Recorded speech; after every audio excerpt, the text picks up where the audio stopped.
जीरोधा। नितिन कामत और निखिल कामत, ये दो नाम आज इंडियन स्टार्टअप्स के लिए एक इंस्पिरेशन है। इसलिए नहीं कि ये इंडिया की मोस्ट प्रॉफिटेबल स्टार्टअप कंपनीज में से एक हैं, बल्कि इसलिए कि जिस फैमिली बैकग्राउंड से ये आते हैं वहाँ जॉब के अलावा कुछ और सोचा ही नहीं जाता।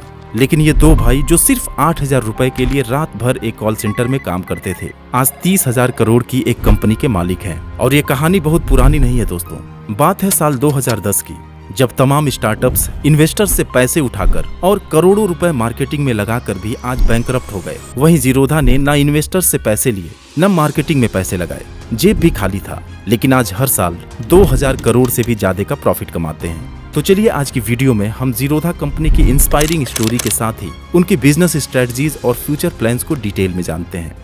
कहानी की शुरुआत होती है कर्नाटका के एक मिडिल क्लास फैमिली से, जब केनरा बैंक में काम करने वाले मिस्टर U.R. कामत के घर नितिन कामत का जन्म होता है। साल था 1979। पिता की जॉब ऐसी थी कि पूरा परिवार एक शहर से दूसरे शहर घूमता रहा। लेकिन जैसे जैसे निखिल बड़े हुए, उनके पिता को लगा कि अब उन्हें कहीं न कहीं सेटल होना जरूरी है, क्योंकि नितिन के बाद साल 1986 में उनके छोटे भाई निखिल कामत का भी जन्म हो गया था। और एक आम इंडियन पेरेंट्स की तरह वो भी अपने बच्चों को अच्छी नौकरी करते हुए देखना चाहते थे। और इन्हीं सब बातों को सोचकर साल 1986 में वो बैंगलोर में सेटल हो गए। नितिन की एज लगभग 17 ईयर्स की हो गई थी, लेकिन पढ़ाई में उनकी दिलचस्पी ना के बराबर थी। और उसकी एक सबसे बड़ी वजह थी उनकी फ्रेंड सर्किल, क्योंकि उनका उठना बैठना मारवाड़ी दोस्तों के साथ था, जो हर वक्त धंधे और पैसे की बात करते थे। और इसका असर ये हुआ कि नितिन को लगने लगा कि पढ़ लिख कर लोग सिर्फ नौकर ही बनते हैं, और अगर नौकरी देने वाला बनना है तो कुछ अलग रास्ता चुनना होगा। और वो रास्ता उन्होंने चुना ट्रेडिंग का, शायद एक गलतफहमी के साथ कि ये पैसा कमाने का सबसे आसान तरीका है। उम्र सिर्फ 17 साल थी, इसलिए माँ के नाम अकाउंट ओपन किए और ट्रेडिंग करना शुरू कर दिए।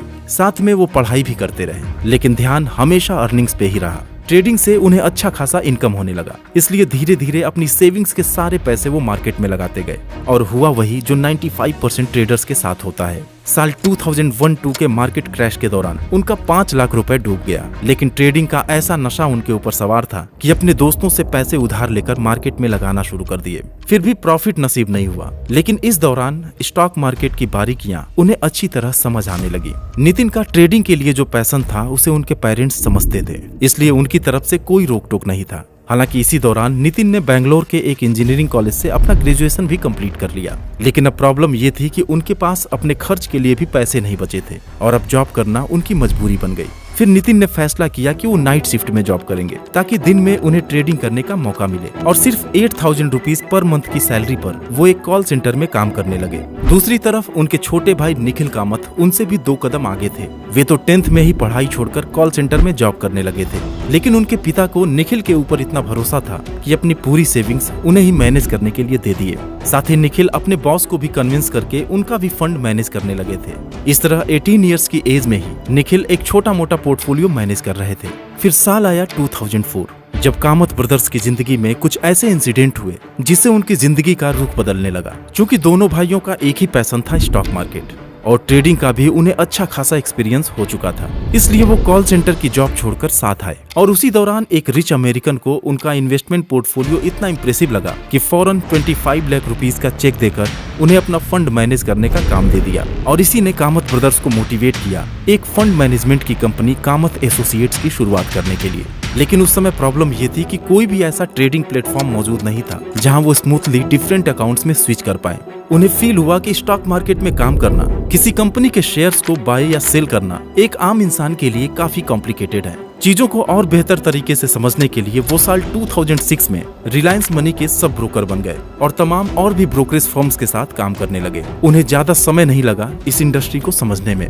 वो जान चुके थे कि ब्रोकरेज फीस के नाम पर लोगों को लूटा जा रहा है। फिर साल आया 2008, जब मार्केट में कोहराम मच गया। लाखों लोग अपना पूरा इन्वेस्टमेंट गंवा बैठे, और उस अप्स एंड डाउन्स ने भी कामत ब्रदर्स को बहुत कुछ सिखाया। अब समय आ गया था 2010 का, लेकिन दोनों भाई सिर्फ क्लाइंट्स के फंड्स को मैनेज करके खुश नहीं थे, वो इस इंडस्ट्री को ही बदलना चाहते थे। इसलिए नितिन और निखिल कामत ने एक ब्रोकर बनने का फैसला लिया। अब जरूरत थी फंड्स की, जिसे वो वीसी फंडिंग के जरिए अरेंज करना चाहते थे। लेकिन 2008 के मार्केट क्रैश के तुरंत बाद कोई भी वीसीज एक ऑनलाइन ब्रोकरेज फर्म में पैसे नहीं लगाना चाहती थी। इसलिए दोनों भाइयों ने खुद की सेविंग से ही कंपनी शुरू करने का फैसला लिया और इस तरह 15 अगस्त 2010 को इंडिया की पहली डिस्काउंट ब्रोकरेज फर्म जीरोधा की शुरुआत हुई। और जीरोधा का मतलब है जीरो प्लस रोधा, मींस नो बैरियर्स। और दोस्तों, ऐसे ही स्ट्रगलिंग स्टोरी है डिट्टो की, जो एक इंश्योरेंस एडवाइजरी प्लेटफॉर्म है और फिनसॉर्ट्स के फाउंडर्स ने इसे शुरू किया है। उनके पोटेंशियल को देखकर जीरोधा ने भी इस कंपनी में इन्वेस्ट किया है। आज मेडिकल इन्फ्लेशन की रफ्तार हमारी अर्निंग से कहीं ज्यादा है और एक छोटी सी मेडिकल इमरजेंसी हमारी पूरी सेविंग्स को ही खत्म कर सकता है। लेकिन आज अपने लिए एक राइट इंश्योरेंस पॉलिसी सेलेक्ट करना भी बहुत ही मुश्किल काम है। मैं आपके लिए एक बहुत ही बढ़िया सॉल्यूशन लेकर आया हूँ, डिट्टो, जिसने इंश्योरेंस में इन्वेस्ट करने के प्रोसेस को काफी आसान बना दिया है। हेल्थ इंश्योरेंस हो या टर्म इंश्योरेंस, उनकी क्लियर और अनबाइस्ड एडवाइस आपकी जरूरत के हिसाब से आपको पॉलिसी सेलेक्ट करने में हेल्प करती है। और ये advice claim settlement ratio, volume of complaints और अमाउंट सेटलमेंट रेशियो, ये सब कुछ प्रॉपर चेक करके दी जाती है। डिट्टो सभी लीडिंग इंश्योरेंस कंपनीज के प्लान्स कंपेयर करके उन प्लान्स को सजेस्ट करता है जो आपकी नीड्स को परफेक्टली मैच करता हो। और यही नहीं, आप इसके थ्रू अपने इंश्योरेंस प्रोवाइडर से एक्स्ट्रा फीचर्स की भी डिमांड कर सकते हैं, जैसे कि no claim bonus, free health checkups and for alternative treatments. साथ ही वेबसाइट पर अवेलेबल एजुकेशनल टूल्स इंश्योरेंस के कॉम्प्लेक्स टर्म्स को आसानी से समझने में हेल्प करता है। उनका free consultation totally spam free है, यानी कि एजेंट्स के कॉल्स और अननेसेसरी मैसेजेस का भी कोई टेंशन नहीं। और सबसे अच्छी बात यह है कि डिट्टो की टीम डॉक्यूमेंटेशन और क्लेम सेटलमेंट के समय भी आपकी पूरी मदद करेगी। इसलिए अगर आप एक स्पैम फ्री प्लेटफॉर्म के जरिए इंश्योरेंस में इन्वेस्ट करना चाहते हैं तो डिस्क्रिप्शन में दिए लिंक से एक फ्री कॉल या चैट जरूर शेड्यूल करिए। जीरोधा ने एक लेटेस्ट टेक्नोलॉजी वाली, user friendly and easy to use trading platform को लॉन्च कर दिया। दरअसल शुरुआती दिनों में डे ट्रेडर्स को ही टारगेट किया गया, क्योंकि डिलीवरी में उनका कुछ खास इंटरेस्ट नहीं था। लेकिन उनके शुरुआती दिन बहुत मुश्किल थे, कोई बाहरी फंडिंग नहीं थी और स्टाफ की भी कमी थी, इसलिए मार्केटिंग कैंपेन का तो सवाल ही नहीं उठता। फिर मजबूरी में उन्हें रास्ता चुनना पड़ा याहू मैसेंजर पर चैट ग्रुप्स, फोन कॉल्स और डोर टू डोर मार्केटिंग का। और सही मायने में देखा जाए तो उनके शुरुआती 1000 कस्टमर्स जुगाड़ से आए, क्योंकि ट्रेडर्स को उनके प्लेटफॉर्म पर स्विच करने के लिए राजी करना सबसे बड़ी प्रॉब्लम थी।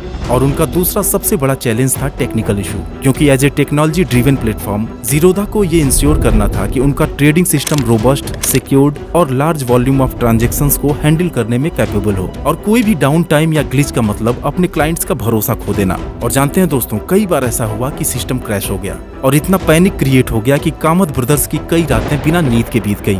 उनकी हिम्मत कई बार जवाब देने लगी, क्योंकि एस्टैब्लिश्ड प्लेयर्स के सामने उनकी कोई हैसियत ही नहीं थी। और सबसे बड़ी चुनौती थी पैसों की, जबकि वो उधार के पैसों पर कंपनी नहीं चलाना चाहते थे। इसलिए वो एक एक रुपए के खर्च पर नजर रखते थे और कोई भी स्टेप काफी सोच समझ कर उठाते थे। दोनों भाई दिन रात काम करते रहे और जब एक बार चीजें स्ट्रीमलाइन हुई तो उन्होंने अपनी स्ट्रेटजीज को अमल में लाना शुरू किया।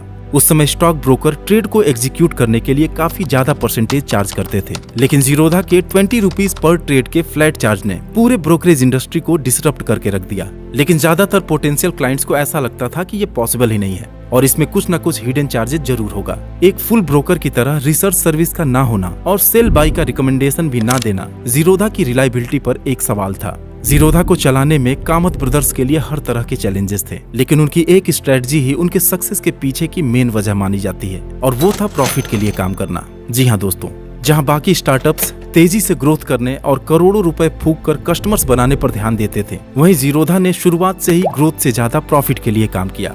उन्होंने फालतू का एक्सपेंशन नहीं किया, ऑफिस और लग्जरी के ऊपर पैसे बर्बाद नहीं किए। और आपको पता है, जीरोधा के 90% एम्प्लॉइज कोविड के पहले से ही घर से काम करते हैं और आज भी उनका कोई भी ऑफलाइन ब्रांच नहीं है। उनका फोकस होता है कस्टमर्स को लो कॉस्ट पे हाई वैल्यू डिलीवर करने का और अच्छी सर्विस देकर वो वॉल्यूम में प्ले करना चाहते हैं। जहां उनके कॉम्पिटिटर्स वेंचर कैपिटल फंड्स के लिए परेशान रहते थे, जीरोधा ने खुद अपने फंड से कंपनी को चलाया और आज तक उसने कभी भी किसी से कोई फंड नहीं लिया।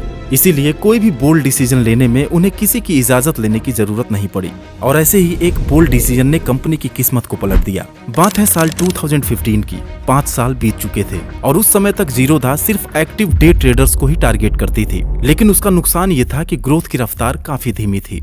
लेकिन कामत ब्रदर्स के एक मास्टर स्ट्रोक से कस्टमर्स का सुनामी आ गया और वो मास्टर स्ट्रोक था जीरो ब्रोकरेज। जीरोधा ने इक्विटी डिलीवरी के लिए जीरो ब्रोकरेज का ऑफर दिया और कस्टमर्स की उनके प्लेटफॉर्म पर स्विच करने की होड़ लग गई। देखते ही देखते उस समय की मार्केट लीडर ICICI सिक्योरिटीज दूसरे पायदान पर शिफ्ट हो गई और सिर्फ 2015 से लेकर 2020 तक के 5 सालों में जीरोधा का कस्टमर बेस 30,000 अकाउंट से 14 लाख अकाउंट तक पहुंच गया। लेकिन 2015 का ये बदलाव सुनामी का पहला फेज था। असली खेल तो अब शुरू होने वाला था। समय था कोविड का, लोग घरों में कैद थे और हाथ में था मोबाइल, वो भी रिलायंस जियो के फ्री इंटरनेट के साथ। सबको स्टॉक इन्वेस्टिंग और ट्रेडिंग में मजा आने लगा और उन सबकी पहली पसंद बनी जीरोधा। और देखते ही देखते उनका यूजर बेस 1 करोड़ के भी आंकड़े को पार कर गया। उनके नए क्लाइंट्स में सबसे ज्यादा संख्या यूथ की थी। जीरोधा की अगली स्ट्रेटजी ने काम किया, क्योंकि जीरोधा ने अपने कस्टमर्स को बेस्ट ट्रेडिंग एक्सपीरियंस देने के लिए हमेशा इनोवेशन किए और उनका फ्लैगशिप प्लेटफॉर्म काइट लोगों में खूब पॉपुलर हो गया।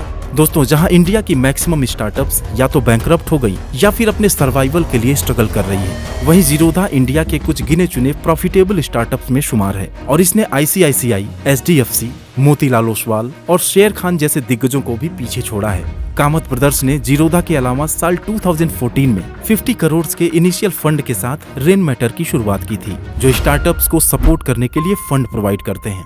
साल 2019 में ट्रू बीकन और 2023 में जीरोधा फंड हाउस की भी शुरुआत की गई, जो इन्वेस्टमेंट और फंड मैनेजमेंट का काम करती है।